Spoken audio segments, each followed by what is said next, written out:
One day, you'll get a message, and instead of feeling triggered by it and feeling like you're overanalyzing, curating every single word in order for the other person to understand, you'll sit with it, feel it in your body, and decide if it even deserves your energy. One day, you'll leave a conversation, and instead of waking up at 2 a.m. with it replaying in your head, you'll leave that conversation behind knowing that you were anchored in your truth and you didn't leave yourself behind. One day, you'll feel that sensation of guilt pulling you back into old patterns. And instead of giving into it, you'll recognize it for what it is and stay with yourself. One day, instead of listening to everyone else's expectations of you, you'll listen to your nervous system and how you feel in a situation and whether it feels safe to be in or not, and you'll honor it. If you're hearing this and there's a part of you that's wondering if that's actually even possible for me, I made this for you. Because a few years ago, I wouldn't have believed this was possible either. I thought the anxiety, the overthinking, the guilt was just part of who I was. And it kept pulling me back. But what I didn't understand then is these were not personality traits. These were patterns my body had learned, and my beliefs kept me in. And now I don't live in that constant brace anymore. I don't spiral in the same way, and I do not abandon myself to keep the peace. And it's not because my life is perfect or things are calm and everything just worked out great for me. It's actually the opposite. The more complex my life got, the more challenges I felt, the more I realized that I could no longer leave myself behind. And that the most important person to be anchored into was myself. Because I was no longer willing to erode my essence in order to keep people comfortable. And that's what I'm going to show you inside this episode. And if we haven't met, my name is Dr. Kelly Kessler. I'm a doctor of physical therapy and a nervous system educator. And the work I do is centered around helping women understand why choosing themselves can feel so difficult, even when they know it's what they need. Because this is not just about boundaries. It's about what happens in your body, in your mind, and in your heart when you stop abandoning yourself. It's about the guilt that shows up, which I know all too well. It's about the anxiety. It's about the sensations in your body that tell you you're doing something wrong. And it's about the second guessing, the urge to go back on the decisions you already know are right, but yet don't quite feel anchored in. And in this video, I'm going to show you why this is so meaningful, that it's not just about choosing yourself, it's about transforming your entire life from the inside out. And it's about your relationship with your nervous system, your relationship with yourself, with guilt, how you handle contact and pressure in the way that you never used to. When you begin to become self-loyal, this is not just a theory. It's in those everyday moments, those moments that the doubt creeps in, the guilt creeps in, that pulls you back into these suffocating patterns. And if you stay with me, I'm going to walk you through the specific shifts you'll start to notice so you can recognize where you are in this process and what's actually changing for you. I'm going to share with you 10 shifts that happen when you stop abandoning yourself and you start living a more self-loyal life. So number one is your relationship with guilt changes. This is where you start to acknowledge the difference between guilt that belongs to you and guilt that was placed on you by someone else. And this is a huge distinction because when you start to become more self-loyal, you release some of the patterns of self-abandonment, relationships and dynamics change. And one thing that gets weaponized is guilt. Guilt gets projected onto you from others as a means to control you and pull you back into the dynamic that was familiar. And this is where you gain your power. Because once you recognize the guilt that's being projected onto other people is theirs and not yours, this is where you stop obeying it. This is where you get to feel it, you get to name it, and then you get to set it down without letting it pull you back into self-abandonment. This is where for the first time you understand that there's a difference between having a conscience and carrying someone else's guilt. And you recognize that those are two very different things, and you're not responsible for the guilt that's projected onto you. And that's where you start to become more free and anchored in yourself. The second shift that happens is how you handle contact and pressure. You used to receive messages and they would send you into a spiral. Feel like you would get into that whole doom and gloom of the message. But now, once you become more self-loyal, you recognize there's a pause between the stimulus of the message and your response. And that pause is where your power resides. It gives you that choice of how you're going to show up. And this is where you start to make that shift because you stop reacting out of fear and the need to respond to them immediately. And you start responding from a place of groundedness. You can read something that's designed to destabilize you, and without letting it consume you, you come back to yourself before you ever respond to that person. This is where you can be in the same room as someone who maybe before would send you off the deep end. And now you can be with yourself, allow your nervous system to stabilize, feel grounded in your space, and you no longer dread that contact because you trust how you're going to show up inside of it. The third shift that happens is your inner dialogue. That voice that used to ask, did I do the right thing over and over and over again, begins to quiet. And it's not because you become more numb, it's actually because you've built enough inner safety that you no longer need that constant reassurance from the outside world to validate your decisions. You stop replaying conversations, you stop asking people's opinions about what happened, you stop rehearsing how you're going to show up, you stop feeling like you have to build a case just to exist. You feel like you don't have to justify yourself and your decisions anymore. All that matters now is that you know what's right for you. You trust your body, you trust your nervous system, you trust yourself, and that's it. It becomes more simple. Instead of managing everything outside yourself, this is where you get to come inside yourself, recognize how you're showing up, how you're feeling, how your body is responding, and be there for yourself in those moments. It actually feels so much more simplified when you're self-loyal and not self-abandoning. The fourth shift that happens is in your relationship with the story. You know how it feels when you just desperately want somebody to understand you, to understand your choices, to understand the impact of their choices. And you feel like you need some kind of validation from them, some kind of mutual understanding for there to feel peace. And that's what stops when you become more self-loyal. You don't desperately hold on for them to understand you and come around. You reclaim your narrative, even if it doesn't match theirs. You stop feeling like you have to prove yourself, and you start trusting your experience. Even if somebody misunderstands you or intends to misunderstand you, that's okay. And you let them have their version of the story without feeling like you need to correct it. You know what happened, and that's enough. The fifth shift that happens is in your boundaries. Boundaries no longer feel like you have to white knuckle yourself through them. They actually start feeling like an extension of you. You don't feel like you have to over explain things. You stop apologizing for them. You stop collapsing in moments. You stop feeling like other people's disappointment is yours to hold. You have a capacity to feel what you need to feel, knowing what you are able to hold, knowing what you're able to show up for, and you honor your limit with warmth without guilt.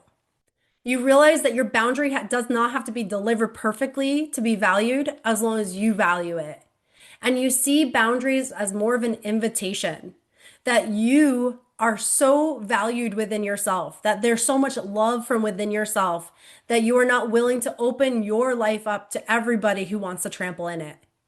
This is where you have so much worth that boundaries are essential. And you recognize that you're protecting yourself through them, and they invite the right people in, and they let the people who are not going to respect your worth fade away. The sixth shift is in your relationship with loneliness. And you'll find as you become less self-abandoning and more self-loyal, it sometimes is a really lonely journey to go on. Because unfortunately, a lot of the dynamics that functioned in your past life or this current life are ones that depended on you carrying the emotional load. And the minute that you pull yourself back and you take your energy back, many of those dynamics fade away or shatter. And it feels very lonely when that comes up because you got used to being the one who overgave in relationships. You got used to having the people around that depended on you. And even though it can feel very liberating, that is a big shift for you. But the difference is that the loneliness takes on a new meaning. Instead of feeling like a lack of people in your space, it actually feels like a spacious sense of belonging to yourself. That space to be with yourself, to be quiet with yourself. And you start recognizing that the absence of chaos does not mean emptiness. It actually means that you have an opportunity to learn about yourself, to respect yourself, give yourself what you need, and build the connections with yourself, and then eventually with the right people after you come back home to yourself. The next shift is your relationship with grief. When you stop abandoning yourself, an inevitable part of this is grief. Because again, relationships shift, dynamics shift, and it can feel like a major loss to your system because what you knew is no longer what is. And while grief is part of this process, your relationship with it changes. You learn how to feel the sadness in your body. You're not overriding it, you're not numbing it, you're being with it. And you recognize that grief allows for clarity. It allows you to see what was meaningful to you, what is meaningful to you. And you honor your grief. It allows you to feel like you have that emotional connection with yourself. You recognize the harm that may have been caused and you allow yourself to feel it. It allows you to soften some of the parts that had to harden to make the dynamics work. And now grief becomes more about wisdom than wounding. It teaches you so much about yourself when you're able to sit with your own grief and feel what you need to feel. The eighth shift is in your spiritual experience. This is where you stop seeing yourself as a victim of circumstances and more of the creator of your circumstances. You stop thinking that life is happening to you and reacting to that in a fear-based model. And you start seeing that life was actually working for you. And when you stop abandoning yourself, you start to get the exposure to what was meaningful in your life and what was not meaningful in your life. You start to be able to decipher what's for you and what's not for you. And this brings so much clarity into recognizing who you are at your core, the essence of you, before it became eroded from this many years of self-abandonment. You get to come back to your center and recognize your purpose here and your profound gifts now that they're not being relinquished into things that were draining you. The ninth shift is that you show up for your children differently and you show up for the people in your life differently. This is one of the most profound ones in my life because there were moments when I was self-abandoning that I remember sitting on the couch feeling like I was completely numb, paralyzed, as if I couldn't even move or speak because I was so dysregulated, so impacted by what was happening in the outside world. And I remember seeing my boys sitting in front of me playing with their toys, and I just really couldn't even function in that moment because I was so impacted by everything going on.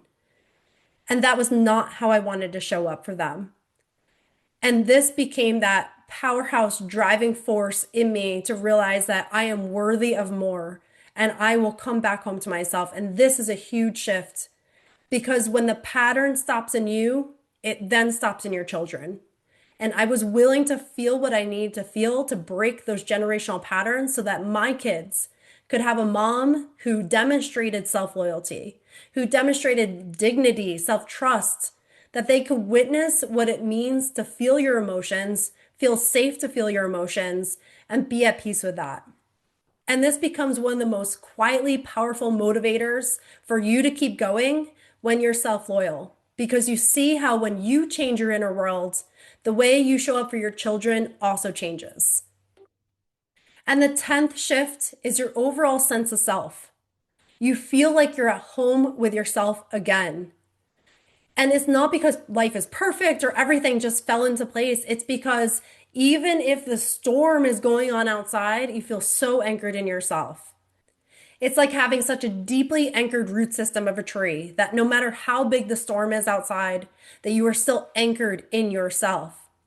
And this can be one of the biggest shifts, is that you have a sense of who you are. You know your values, you know your desires, you know your truth. And even if others can't see that, you're okay with that, because you become the authority of your own experience. You become the creator of your life. You become the creator of your destiny. And you realize what's possible for you once you reclaim your energy and direct it in ways that you choose. And these transformations, these 10 transformations, are just the start. This is just the start. When you are self-loyal, your whole perception of life changes. You see things with greater clarity. You allow yourself to feel the emotions of it. You allow yourself to have a whole different experience. And you trust that even if things become more chaotic or tumultuous in your life, that you know you can handle it because you have before. Because the next time that happens, you're not going to abandon yourself in the middle of it. You're going to come back home to yourself. You know, the next time something happens, you'll have your own back. And you create so much inner safety that you allow yourself to have a different experience. You show up differently, your energy is different, and the world mirrors that back to you. These are some of the most profound shifts I've experienced in my life, and I know it's possible for you too. When you stop abandoning yourself, your whole life shifts.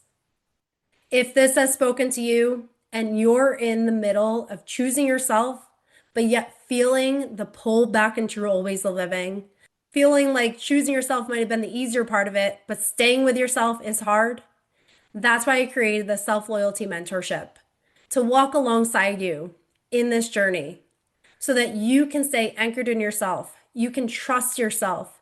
You can feel like home with yourself so that you don't rely on the outside world. You have that reliance on yourself. And if this is something that is speaking to you right now, I invite you to apply to my mentorship in the link below. The thing about self-abandonment is that it's a slow erosion of your essence. And many times you're so in it that you can't even see what's happening until you get to a point you look at your life and you feel empty inside, wondering, where am I? What do I want? And who am I? And that's the problem when you abandon yourself for so many years, that coming back home to yourself can feel foreign until you take that first step. You choose yourself, and then you choose yourself again and again and again. And every time you choose yourself, you teach your system that you're worthy of your own love, your own protection, and your own peace. Thanks for joining me. Thank you for spending this time with me today. If something in this episode stirred your truth, reminded you of your worth, or helped you see your patterns with more compassion, you're already rewiring your life. Remember, you don't have to earn your place, overgive to be valued, or shrink to keep the peace. You get to honor your voice, you get to protect your energy, you get to live aligned with who you really are. If you're ready to go deeper, explore more tools, or join a community of women walking this same path, head over to drkellykessler.com. Everything you need to continue this journey is waiting for you. Until next time, take a deep breath, trust yourself, and keep choosing the version of you who feels like home.